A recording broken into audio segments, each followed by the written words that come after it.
ನಮಸ್ತೆ ಸ್ನೇಹಿತರೆ, ನಾನು ವಿಜಯ್ ಚಾನಲಿಂದ ಜ್ಯೋತಿ ವಿಜಯ್ ಕುಮಾರ್ ಮಾತಾಡ್ತಾ ಇರೋದು. ಇವತ್ತಿನ ಟಾಪಿಕ್ ಏನಂದರೆ ವಿದ್ಯಾಪ್ರವೇಶ. ಮುಖ್ಯವಾಗಿ ನಮ್ಮ ಶಾಲಾ ಹಂತದಲ್ಲಿ ಜೂನ್ ಅಂದ ತಕ್ಷಣ ನಮಗೆ ನೆನಪಾಗೋದು ವಿದ್ಯಾಪ್ರವೇಶ. ಸೊ ವಿದ್ಯಾಪ್ರವೇಶ ಏನಿದು? ವಿದ್ಯಾಪ್ರವೇಶ ಯಾರಿಗೆ ಮಾಡ್ತೀವಿ, ಯಾವ ತರಗತಿಯವ್ರಿಗೆ ಮಾಡ್ತೀವಿ, ಯಾವಾಗ ಮಾಡಬೇಕು ಅನ್ನೋದು ನಾನು ಇವತ್ತಿನ ದಿನ ಸಂಪೂರ್ಣ ಮಾಹಿತಿಯನ್ನು ನಿಮಗೆ ತಿಳಿಸ್ಕೊಡ್ತಾ ಇದ್ದೇನೆ.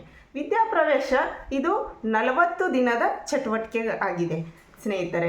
ಆಮೇಲೆ ವಿದ್ಯಾಪ್ರವೇಶ ಯಾವ ತರಗತಿಯವ್ರಿಗೆ ಮಾಡಬೇಕು? ಎಲ್ಲ ತರಗತಿಯವ್ರಿಗೆ ಮಾಡಬೇಕಾ? ಇಲ್ಲ, ವಿದ್ಯಾಪ್ರವೇಶ ಕೇವಲ 1ನೇ ತರಗತಿಯ ಮಗುವಿಗೆ ಮಾತ್ರ ಮಾಡಬೇಕು.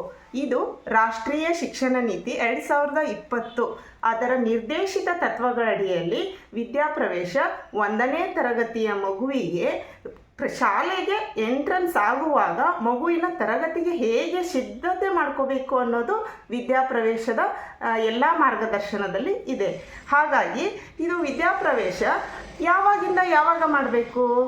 ನಮ್ಮ 2025 ಮತ್ತು 26ನೇ ಸಾಲಿನಲ್ಲಿ ಜೂನ್ 2ರಿಂದ ಜುಲೈ 18ರವರೆಗೆ ವಿದ್ಯಾಪ್ರವೇಶ ಪ್ರೋಗ್ರಾಮ್ ಅನ್ನೋದು ನಡೆಯುತ್ತದೆ.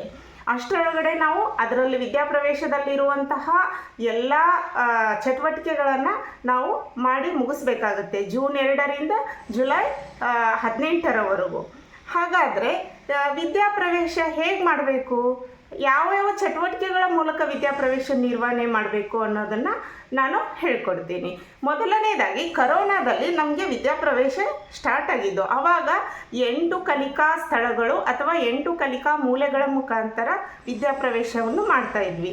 ಈಗ ಇರೋದು ಆ 8 ಕಲಿಕಾ ಮೂಲೆಗಳನ್ನು ಮಾರ್ಪಾಟಾಗಿ 4 ಕಲಿಕಾ ಮೂಲೆಗಳಾಗಿ ಮಾಡಿದ್ದಾರೆ ಸರ್ಕಾರ.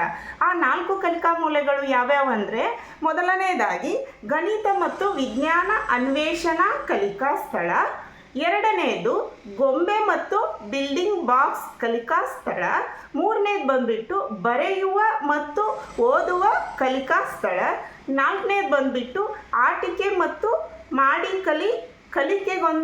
ಕಲಿಕೆಗೊಂದು ನೆಲೆ ಅಥವಾ ಕರಕುಶಲ ಕಲೆ. ಇದು 4 ಕಲಿಕಾ ಮೂಲೆಗಳು. ಹಾಗಾದರೆ ಆ 4 ಕಲಿಕಾ ಮೂಲೆಗಳು ಹೇಗಿರ್ತವೆ? ಯಾವ ಥರ 4 ಕಲಿಕಾ ಮೂಲೆಗಳಲ್ಲಿ ನಾವು ಏನೇನು ಇಡಬೇಕು, ಆ ಕಲಿಕಾ ಮೂಲೆಗಳಲ್ಲಿ ಯಾವ್ಯಾವ ವಸ್ತುಗಳನ್ನು ಇಟ್ಟು ನಾವು ಮಕ್ಕಳಿಗೆ ವಿದ್ಯಾಪ್ರವೇಶ ಚಟುವಟಿಕೆಗಳನ್ನು ಮಾಡಬೇಕು ಅಂತ ನಾನು ಈಗ ತೋರಿಸ್ತಾ ಇದ್ದೀನಿ ನೋಡಿ. ಬನ್ನಿ ಸ್ನೇಹಿತರೆ, ಹಾಗಾದರೆ ನನ್ನ ತರಗತಿಯಲ್ಲಿ ನಾನು ವಿದ್ಯಾಪ್ರವೇಶ ಮಾಡುವಾಗ ನನ್ನ ಶಾಲೆಯಲ್ಲಿ ನನ್ನ ತರಗತಿಯಲ್ಲಿ 1ನೇ ಮಗುವಿಗೆ ಯಾವ ಥರ 4 ಮೂಲೆಗಳನ್ನು ಮಾಡಿದ್ದೇನೆ, ಆ 4 ಮೂಲೆಗಳಲ್ಲಿ ಏನೇನು ವಸ್ತುಗಳನ್ನು ಇಡಬೇಕು, ಯಾವ ರೀತಿ ಆ ವಸ್ತುಗಳನ್ನು ನಾವು ನೋಡ್ಕೋಬೇಕು ಅನ್ನೋದನ್ನು ಈಗ ನಾನು ಹೇಳ್ತಾ ಹೋಗ್ತೀನಿ. ನೋಡೋಣ ಸ್ನೇಹಿತರೆ.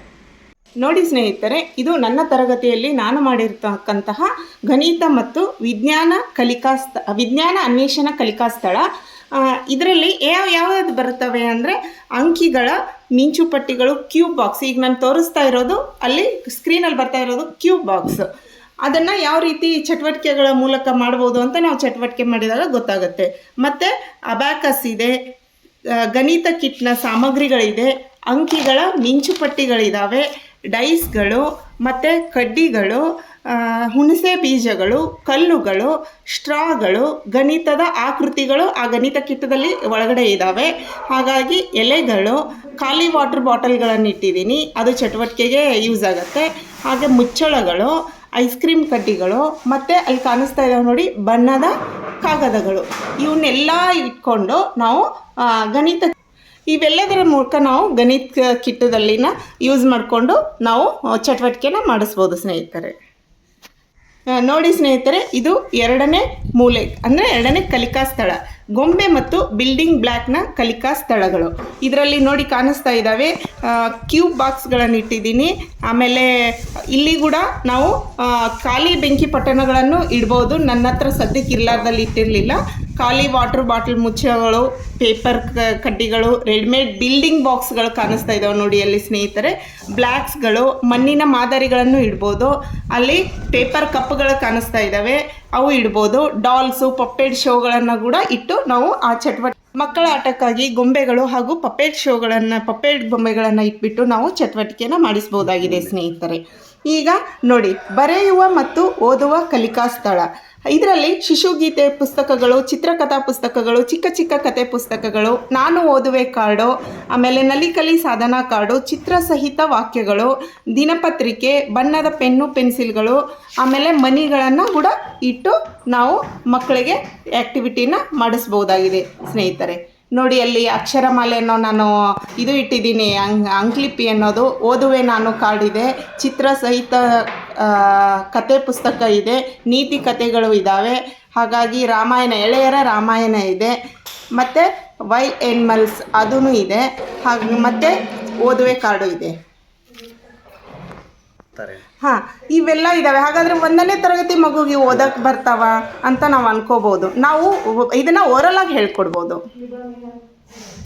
ಈಗ ನಮಗೆ 4ನೇ ಕಲಿಕಾ ಸ್ಥಳ, ಆಟಿಕೆ ಮತ್ತು ಮಾಡಿ ಕಲಿ ಕರಕುಶಲ ಕಲಿಕಾ ಸ್ಥಳ ಅಂತ 4ನೇ ಕಲಿಕಾ ಸ್ಥಳ. ಇದರಲ್ಲಿ ಏನೇನಿದ್ದಾವೆ?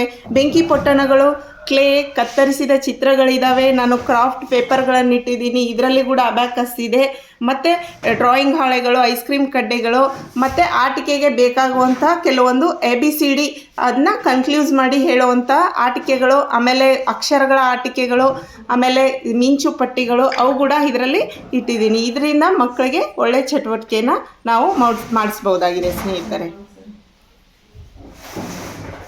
ಅಲ್ಲಿ ನೋಡಿ ಸ್ನೇಹಿತರೆ, ಅಲ್ಲಿ ಪಿಕ್ಚರ್ಸ್ ಇದು ಇದ್ದಾವೆ, ABCD ಆಗಿರ್ಬೋದು, ಪ್ರಾಣಿಗಳ ಚಿತ್ರ, ಒಂದು ಕಡೆ ಪ್ರಾಣಿಗಳ ಚಿತ್ರ, ಒಂದು ಕಡೆ ಹೆಸರುಗಳಿದ್ದಾವೆ, ಅದನ್ನು ಮಕ್ಕಳೇ ಜಾಯಿಂಟ್ ಮಾಡ್ತಾರೆ. ಒಂದು ಕಡೆ A ಫಾರ್ ಆ್ಯಪಲ್ ಆ ಥರ ಇದ್ದಾವೆ, ಅದನ್ನೇ ಮಕ್ಕಳು ಕೂಡ ಜಾಯಿಂಟ್ ಮಾಡ್ತಾರೆ.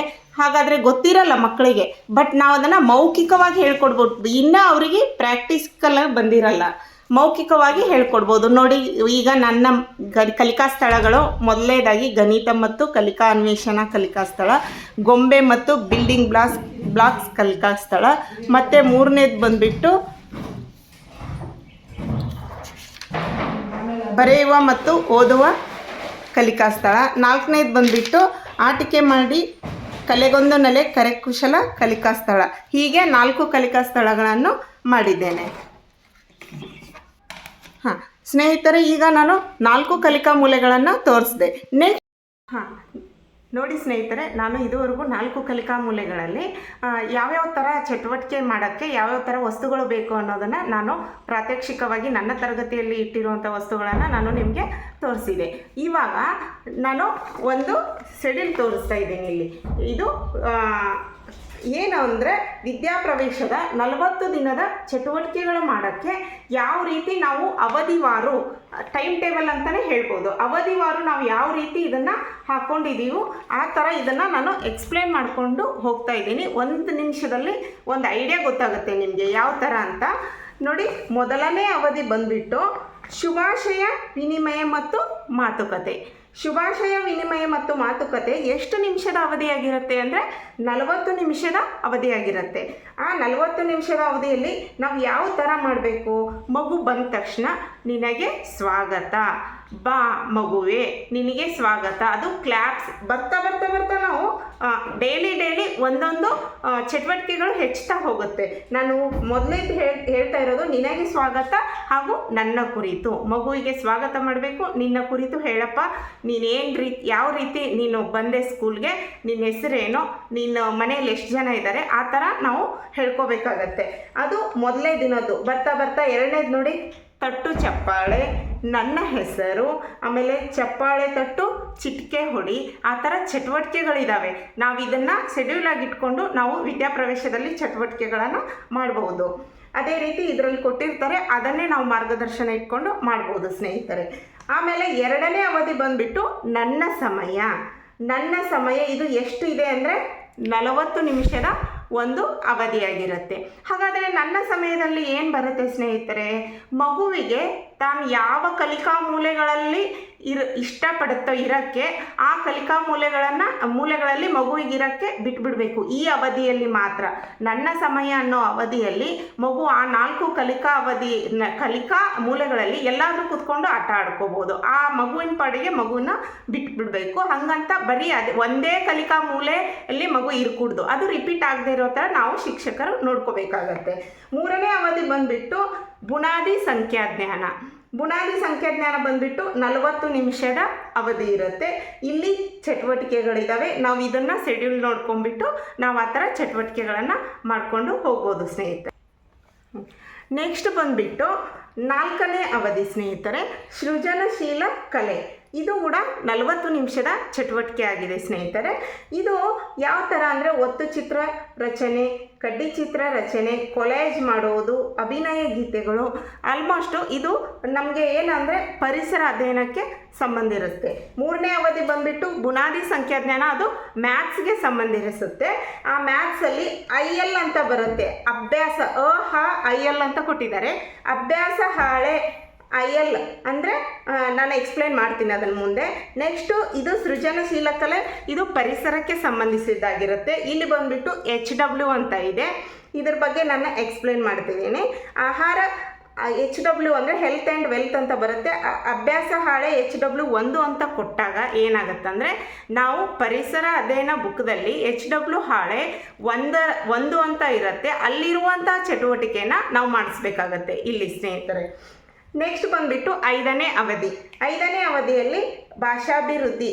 ಇದು ಮಾತ್ರ 40 ನಿಮಿಷದ ಚಟುವಟಿಕೆ ಆಗಿದೆ ಸ್ನೇಹಿತರೆ. ಯಾಕಂದರೆ ನಾವು ಹೆಚ್ಚು ನಮ್ಮ ಭಾಷೆಗೆ ಒತ್ತು ಕೊಡಬೇಕಾಗಿರೋದ್ರಿಂದ ಮಗು ವಿವಿಧ ರೀತಿಯ ಭಾಷೆಗಳಲ್ಲಿ ಮದರ್ ಟಂಗ್ ಕಲ್ತ್ಕೊಂಡ್ಬಂದಿರುತ್ತೆ. ನಾವು ನಮ್ಮ ಭಾಷೆಗೆ ಹೆಚ್ಚು ಒತ್ತು ಕೊಡಬೇಕಾಗಿರೋದ್ರಿಂದ ಇದಕ್ಕೆ ಮಾತ್ರ 60 ನಿಮಿಷದ ಸಮಯವನ್ನು ನಿಗದಿಪಡಿಸಿದ್ದಾರೆ ಸ್ನೇಹಿತರೆ.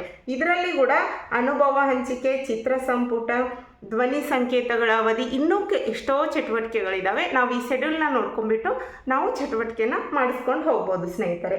6ನೇ ಅವಧಿ ಬಂದುಬಿಟ್ಟು ಹೊರಾಂಗಣ ಆಟಗಳು. ಹೊರಾಂಗಣ ಆಟಗಳಿಗೆ 40 ನಿಮಿಷ ಅವಧಿ ಕೊಟ್ಟಿದ್ದಾರೆ. ಮತ್ತು ನಾವು ಹೊರಾಂಗಣ ಆಟ, ಕುಂಟೆ ಬಿಲ್ಲೆ ಆಟ, ಕೆರೆ ದಂಡೆ, ಕಣ್ಣಾಮುಚ್ಚಾಲೆ, ಕೆಲವೊಂದು ಆಟಗಳಿದ್ದಾವೆ. ಮಕ್ಕಳಿಗೆ ತರಗತಿಯಿಂದ ಹೊರಗಡೆ ಕರ್ಕೊಂಡು ಹೋಗ್ಬಿಟ್ಟು ನಾವು ಹೊರಾಂಗಣ ಆಟವನ್ನು ಆಡಿಸ್ಕೊಂಡು ಬರ್ಬೋದು. ಅದು 40 ನಿಮಿಷದ ಚಟುವಟಿಕೆ. ನೆಕ್ಸ್ಟ್ ಬಂದುಬಿಟ್ಟು ಕಥಾ ಸಮಯ. ಕಥಾ ಸಮಯ ಬಂದುಬಿಟ್ಟು ಇದು ಕೂಡ 40 ನಿಮಿಷದ ಚಟುವಟಿಕೆ ಸ್ನೇಹಿತರೆ. ಈ ಕಥಾ ಸಮಯದಲ್ಲಿ ಚಿತ್ರ ಸಹಿತ ಕಥೆಗಳಿದ್ದಾವೆ, ಚಿತ್ರ ಸಹಿತ ವಾಕ್ಯಗಳಿದ್ದಾವೆ. ನಾನು ಎಕ್ಸಾಂಪಲ್ ಇಲ್ಲಿ ತೋರಿಸ್ತಾ ಇದ್ದೀನಿ ನೋಡಿ. ಬಾಯಾರಿದ ಕಾಗೆ. ಇಲ್ಲಿ ಪಿಕ್ಚರ್ ಕೊಟ್ಟಿದ್ದಾರೆ, ಇಲ್ಲಿ ಅದರದ್ದು ಎಕ್ಸ್ಪ್ಲನೇಷನ್ ಕೊಟ್ಟಿದ್ದಾರೆ.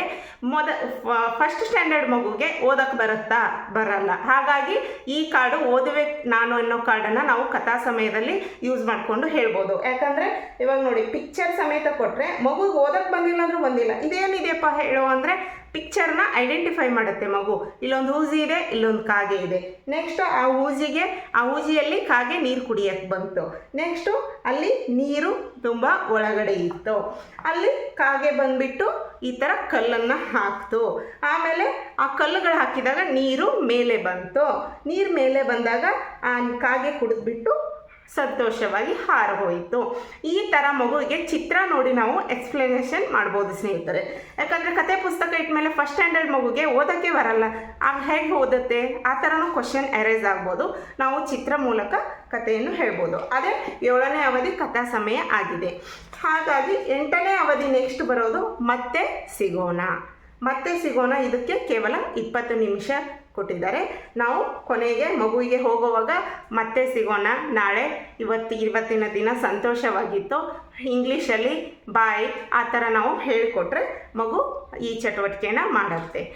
ಇದುವರೆಗೂ ನಾನು ಯಾವ ರೀತಿ ಚಟುವಟಿಕೆ ನಿರ್ವಹಣೆ ಮಾಡಬೇಕು ಅಂತ ಹೇಳಿದೆ ಸ್ನೇಹಿತರೆ. ಹಾಗಾದರೆ ಚಟುವಟಿಕೆ ನಿರ್ವಹಣೆ ಆದಮೇಲೆ ಏನು ಮಾಡಬೇಕು? ನಾವು ಕಂಪಲ್ಸರಿ ಏನು ಮಾಡಬೇಕು? ದಿನಚರಿ ಬರಿಬೇಕು. ವಿದ್ಯಾಪ್ರವೇಶದ ದಿನಚರಿ, ಇದು ನಾನು ಬರೆದಿರಕ್ಕಂತಹ ದಿನಚರಿ. ಇದು ಯಾವ ರೀತಿ ಬರಿಬೇಕು ಅಂತ ನಾನು ಹೇಳ್ತೀನಿ. ಸ್ನೇಹಿತರೆ, ಕಲಿಕೆಗೆ ಟೋಟಲ್ ಆಗಿ ಅವಕಾಶ ಇರೋದು ಸೋಮವಾರದಿಂದ ಶುಕ್ರವಾರದವರೆಗೆ 5 ಗಂಟೆಗಳು ಮಾತ್ರ, ಶನಿವಾರ ಮಾತ್ರ 3 ಗಂಟೆಗಳು. ನಾವು ಕಡಿಮೆ ಕಾಲಾವಕಾಶ ಇರೋದರಿಂದ 3 ಗಂಟೆಗಳನ್ನು ನಾವು ಯೂಸ್ ಮಾಡಿಕೊಂಡು ನಾವು ವಿದ್ಯಾಪ್ರವೇಶ ಮಾಡಬಹುದಾಗಿದೆ. ಆಮೇಲೆ ವಿದ್ಯಾಪ್ರವೇಶದ ದಾಖಲೆಗಳು ಏನೇನು? ಆ ವಿದ್ಯಾಪ್ರವೇಶದ ದಾಖಲೆಗಳು ಮುಖ್ಯವಾಗಿ 4 ದಾಖಲೆಗಳನ್ನು ನಾವು ಇಡಬೇಕಾಗತ್ತೆ. ಮೊದಲನೇದಾಗಿ ವಿದ್ಯಾಪ್ರವೇಶದ 40 ದಿನಗಳ ಚಟುವಟಿಕೆಗಳ ವೇಳಾಪಟ್ಟಿ. ಅದೇ ನಾನು ಈಗ ತೋರಿಸಿದ್ನಲ್ಲ ಸ್ನೇಹಿತರೆ, 40 ದಿನದ ಚಟುವಟಿಕೆಗಳ ವೇಳಾಪಟ್ಟಿ. ಈ ಥರ ಸಿಗುತ್ತೆ ನಾವು PDF. ಅದನ್ನು ನಾವು ತೊಗೊಂಡ್ಬಿಟ್ಟು ಫಸ್ಟಾಗಿ ನಾವು ಸ್ಕೂಲಲ್ಲಿ ಇಟ್ಕೋಬೇಕು. ಯಾಕಂದರೆ ಇದನ್ನು ಇಟ್ಕೊಂಡು ಇದು ನಮಗೆ ಒಂಥರ ಗೈಡ್ ಕೊಡುತ್ತೆ. ಇದನ್ನು ನಾವು ಯಾವ್ಯಾವ ದಿನ ಯಾವ್ಯಾವ ಚಟುವಟಿಕೆಗಳನ್ನು ಮಾಡಿಸ್ಬೇಕು, ಯಾವ್ಯಾವ ಸಮಯದಲ್ಲಿ ಏನೇನು ಮಾಡಿಸ್ಬೇಕು ಅನ್ನೋದು ಇದರಲ್ಲಿ ಪ್ರತಿ ಪೇಜಲ್ಲೂ ನನಗೆ ಸಿಗುತ್ತೆ. ಅದನ್ನು ನೋಡ್ಕೊಂಡ್ಬಿಟ್ಟು ನಾವು ವಿದ್ಯಾಪ್ರವೇಶದ ಚಟುವಟಿಕೆಗಳನ್ನು ಮಾಡಿಸ್ಬೋದು. ಮೊದಲನೇ ದಾಖಲೆ ಇದು ವಿದ್ಯಾಪ್ರವೇಶದ 40 ದಿನಗಳ ಚಟುವಟಿಕೆಯ ವೇಳಾಪಟ್ಟಿ. ಎರಡನೇದಾಗಿ ವಿದ್ಯಾಪ್ರವೇಶದ ದಿನಚರಿ. ವಿದ್ಯಾಪ್ರವೇಶದ ದಿನಚರಿ ನಾನು ಬರೆದಿದ್ದೀನಿ ಸ್ನೇಹಿತರೆ, ಹೇಗಿದೆ ನೋಡಿ 2025-26ನೇ ಸಾಲಿನ ವಿದ್ಯಾಪ್ರವೇಶದ ದಿನಚರಿ. ಇದು ನನ್ನ ತರಗತಿಯ ದಿನಚರಿ.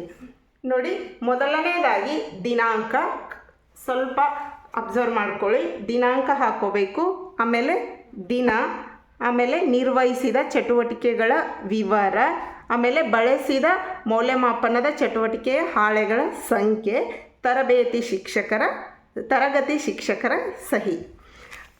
ದಿನಾಂಕದಲ್ಲಿ ನಾನು ಹೇಳಿದೆ, ಅವಾಗ ಸ್ಟಾರ್ಟಿಂಗಲ್ಲೇ ಹೇಳಿದೆ, ಈ ಯಾವಾಗ 2025-26ನೇ ಸಾಲಿನಲ್ಲಿ ಯಾವಾಗ ಬರುತ್ತೆ, ಯಾವಾಗಿಂದ ಯಾವಾಗ ಸ್ಟಾರ್ಟ್ ಆಗುತ್ತೆ ಅಂದರೆ ಜೂನ್ 2ರಿಂದ ಜುಲೈ 18ರವರೆಗೆ ಏನಾಗುತ್ತೆ ವಿದ್ಯಾಪ್ರವೇಶ ನಡೆಯುತ್ತೆ. ಹಾಗಾದರೆ ನಾನು ಎಕ್ಸಾಂಪಲಿಗೆ 2ನೇ ಡೇಟ್ ಅವತ್ತಿಂದ ಸ್ಟಾರ್ಟ್ ಆಗುತ್ತೆ, 2ನೇ ಡೇಟ್ ಹಾಕ್ಕೊಂಡಿದ್ದೀನಿ. ಅದು 2ನೇ ಡೇಟಿಗೆ 1ನೇ ದಿನ, ವಿದ್ಯಾಪ್ರವೇಶದ 1ನೇ ದಿನ ಅವತ್ತು ಸ್ಟಾರ್ಟ್ ಆಗುತ್ತೆ. ಹಾಗಾದರೆ ನಿರ್ವಹಿಸಿದ ಚಟುವಟಿಕೆಗಳ ವಿವರ ನಾನೇನು ಹೇಳಿದ್ದೀನಿ, ಮೊದಲಿಗೆ ಮಕ್ಕಳು ಗುಡ್ ಮಾರ್ನಿಂಗ್ ಹೇಳುವರು ಮತ್ತು ಸ್ವಾಗತ, ನನ್ನ ಕುರಿತು ಚಟುವಟಿಕೆಯ ನಿರ್ವಹಣೆ, ಕಲಿಕಾ ಸ್ಥಳಗಳ ಪರಿಚಯ. ಮೊದಲನೇದಾಗಿ ಮಗು ವಿದ್ಯಾಪ್ರವೇಶಕ್ಕೆ ಬಂದಿರುತ್ತೆ, ನಾವೇನು ಹೇಳ್ತೀವಿ, ಗುಡ್ ಮಾರ್ನಿಂಗ್ ಹೇಳ್ತೀವಿ, ಸ್ವಾಗತ ಮಾಡ್ತೀವಿ. ಆಮೇಲೆ ನನ್ನ ಕುರಿತು ಚಟುವಟಿಕೆ, ನಾನು ಆವಾಗಲೇ ಹೇಳ್ದಂಗೆ ನನ್ನ ಕುರಿತು, ಮಗು ನಿನ್ನ ಹೆಸರೇನಪ್ಪ, ನೀನು ಹೇಗೆ ಬಂದೆ ಸ್ಕೂಲ್ಗೆ ಇವತ್ತು ಫಸ್ಟ್ ಡೇ, ಯಾರಾದರೂ ಕರ್ಕೊಂಬಂದ್ರೆ, ನಿಮ್ಮ ಮನೇಲಿ ಯಾರು ಇದ್ದೀರಾ, ಆ ಥರ ನಾವು ಕೇಳಬೇಕಾಗತ್ತೆ.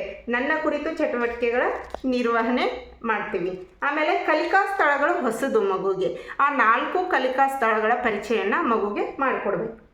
ಹಾಗಾಗಿ ಮತ್ತೆ ನೋಡು ಮತ್ತು ಹೇಳು ಚಟುವಟಿಕೆ, ಒತ್ತು ಚಿತ್ರ ರಚನೆಯ ಚಟುವಟಿಕೆ, ಸೇಮ್ ನಾವು ಈ ಶೆಡ್ಯೂಲಲ್ಲಿ ಏನೇನಿರುತ್ತೋ ಆ ರೀತಿ ಚಟುವಟಿಕೆಗಳನ್ನು ನಾವು ಇಲ್ಲಿ ಬರ್ಕೋಬೇಕು. ನಾವು ಏನು ಚಟುವಟಿಕೆ ಮಗುವಿಗೆ ಮಾಡಿಸ್ತೀವೋ ಅದನ್ನೇ ನಮ್ಮ ದಿನಚರಿಯಲ್ಲಿ ನಾವು ಮಾಡ್ತೀವಿ. 8 ಅವಧಿಯ ಚಟುವಟಿಕೆಗಳು ಇಲ್ಲಿ ನಮ್ಮ ದಿನಚರಿಯಲ್ಲಿ ಇರಬೇಕು. ಹಾಗಾದರೆ ಇದೇನು, ಬಳಸಿದ ಮೌಲ್ಯಮಾಪನದ ಚಟುವಟಿಕೆ ಹಾಳೆಯ ಸಂಖ್ಯೆ ಅಂತ ಬರೆದಿದ್ದೀನಿ. ಇಲ್ಲಿ ಬಳಸಿದ ಚಟುವಟಿಕೆ ಹಾಳೆಗಳ ಸಂಖ್ಯೆ IL 1 ಅಂತ ಹಾಕಿದ್ದೀನಿ. ಫಸ್ಟ್ ಡೇ ಮಗುವಿಗೆ IL 1 ಅಂದರೆ ಇದು ಯಾವುದಕ್ಕೆ ಸಂಬಂಧಪಟ್ಟಿದೆ? IL 1 ಅಂದರೆ IL ಬರೋದು ಗಣಿತಕ್ಕೆ ಸಂಬಂಧಪಟ್ಟಿದೆ. IL ಅನ್ನೋದು ಗಣಿತಕ್ಕೆ ಸಂಬಂಧಪಟ್ಟಿದೆ, EC ಅನ್ನೋದು ಕನ್ನಡಕ್ಕೆ ಸಂಬಂಧಪಟ್ಟಿದೆ, HW ಅನ್ನೋದು ಪರಿಸರ ಅಧ್ಯಯನಕ್ಕೆ ಸಂಬಂಧಪಟ್ಟಿದೆ.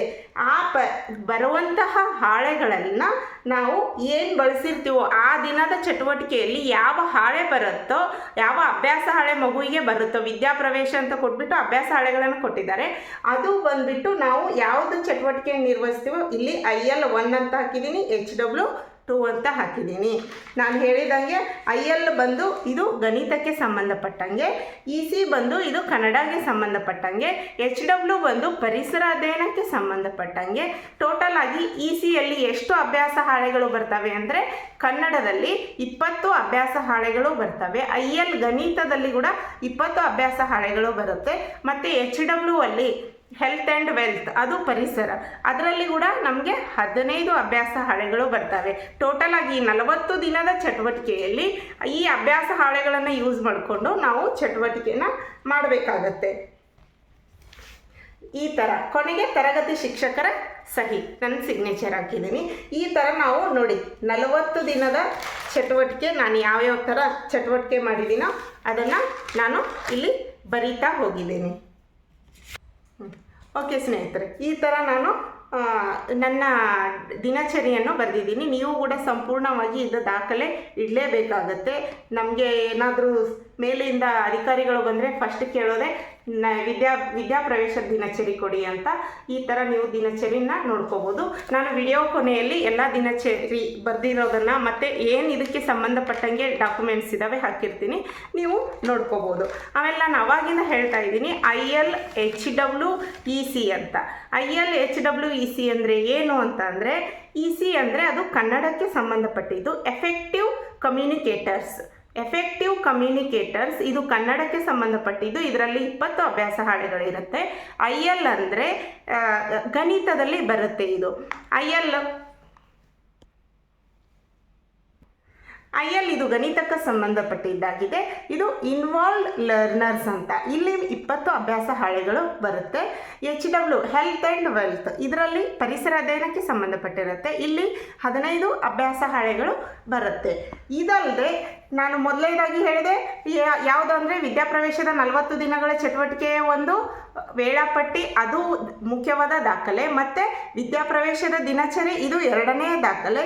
3ನೇ ದಾಖಲೆಯನ್ನು ನಾವು ಏನು ಇಡಬೇಕು ಅಂದರೆ ಕೃತಿ ಸಂಪುಟ ಫೈಲ್ ಮಾಡಿಬಿಟ್ಟು ಮಗುವಿನ ಹೆಸರು ಎಲ್ಲ ಅಡ್ರೆಸ್ಸು ನೀಟಾಗಿ ಅದ್ರ ಮೇಲೆ ಬರೆದ್ಬಿಟ್ಟು ಆ ಮಗುವಿನ ಒಂದು ಫೋಟೋ ಅಂಟಿಸ್ಬಿಟ್ಟು ಡೈಲಿ ವಿದ್ಯಾಪ್ರವೇಶದಲ್ಲಿ ಮಗು ಈಗ ಕ್ರಾಫ್ಟಲ್ಲಿ ಬರುತ್ತೆ ಮತ್ತು ಮಾಡಿಕಲಿಯಲ್ಲಿ ಬರುತ್ತೆ, ನಾವು ಯಾವ ಚಟುವಟಿಕೆಯನ್ನು ಮಾಡಿಸಿರ್ತೀವೋ ಅದನ್ನು ನಾವು ಫೈಲಲ್ಲಿ ಒಳಗಡೆ ಹಾಕಿ ಇಟ್ಬಿಡಬೇಕು. ಅದು ವಿದ್ಯಾಪ್ರವೇಶದಿಂದ ಸ್ಟಾರ್ಟ್ ಆದರೆ ಮಗು ನಮ್ಮ 5ನೇ ತರಗತಿಯಿಂದ ಹೊರಗಡೆ ಹೋಗುವವರೆಗೂ ಕೃತಿ ಸಂಪುಟದಲ್ಲಿ ಎಲ್ಲ ದಾಖಲೆಗಳು ಅದರಲ್ಲಿ ಇರುತ್ತೆ. ಆ ಥರ ನಾವು ಕೃತಿ ಸಂಪುಟ ರಚನೆ ಮಾಡ್ಕೋಬೇಕು. ಇದು ಕೂಡ ಒಂದು ಮುಖ್ಯವಾದ ದಾಖಲೆಯಾಗಿದೆ ಸ್ನೇಹಿತರೆ. ಕೊನೆಯದಾಗಿ ಸಮಗ್ರ ಮೌಲ್ಯಮಾಪನದ ಹಾಳೆ. ನಾನು ವಿಡಿಯೋ ಕೊನೆಗೆ ಹಾಕ್ತೀನಿ ಆ ಹಾಳೆನ ಯಾವ ಥರ ಇರುತ್ತೆ ಅಂತ. ಸದ್ಯಕ್ಕೆ ನನ್ನ ಹತ್ರ ಅವೈಲೇಬಲ್ ಇಲ್ಲ. ಸಮಗ್ರ ಮೌಲ್ಯಮಾಪನದ ಹಾಳೆ ಯಾವ ಥರ ಇರುತ್ತೆ ಅಂದರೆ ಕೊನೆಯಲ್ಲಿ ಹಾಕಿರ್ತೀನಿ. ಅದನ್ನು ನೋಡಿಬಿಟ್ಟು ನಾವು ವಿದ್ಯಾಪ್ರವೇಶದಲ್ಲಿ ಯಾವ ಥರ ಕೊನೆಯವರೆಗೂ ನಾವು ಮಾಡಿರ್ತೀವೋ ಅದನ್ನು ನಾವು ಸಮಗ್ರ ಮೌಲ್ಯಮಾಪನ ಹಾಳೆಯಲ್ಲಿ ಮಗು ಈ ಥರ ಮಾಡಿದೇನಾ ಅದು ಟಿಕ್ ಹಾಕೋದು, ಆ ಥರ ಇರುತ್ತೆ. ಅದನ್ನು ಕಂಪಲ್ಸರಿ ಮಾಡಿಬಿಟ್ಟು ಈ ವಿದ್ಯಾಪ್ರವೇಶದ 40 ದಿನದ ಚಟುವಟಿಕೆಗಳನ್ನು 1ನೇ ತರಗತಿಯ ಮಗುವಿಗೆ ಕಂಪಲ್ಸರಿ ಮಾಡಿಬಿಟ್ಟು ನೆಕ್ಸ್ಟು ನಾವು ಮಗುವಿಗೆ ತರಗತಿಯ ಓದುವಿನ ಪ್ರಕ್ರಿಯೆಗೆ ಅಣಿಗೊಳಿಸಬೇಕಾಗತ್ತೆ ಸ್ನೇಹಿತರೆ. ಧನ್ಯವಾದಗಳು ಸ್ನೇಹಿತರೆ. ಈ ವಿಡಿಯೋ ಇಷ್ಟ ಆದರೆ ಲೈಕ್ ಮಾಡಿ, ಶೇರ್ ಮಾಡಿ, ಕಾಮೆಂಟ್ ಮಾಡಿ, ಸಬ್ಸ್ಕ್ರೈಬ್ ಮಾಡಿ ಸ್ನೇಹಿತರೆ. ಥ್ಯಾಂಕ್ ಯು ಸ್ನೇಹಿತರೆ. FLN ಕೂಡ ನನ್ನ ವಿಡಿಯೋ ಇದೆ, ಅದನ್ನು ನೋಡಿ ನೀವು ಮಾಹಿತಿಯನ್ನು ತಿಳ್ಕೊಬೋದಾಗಿದೆ ಸ್ನೇಹಿತರೆ. Thank you so much.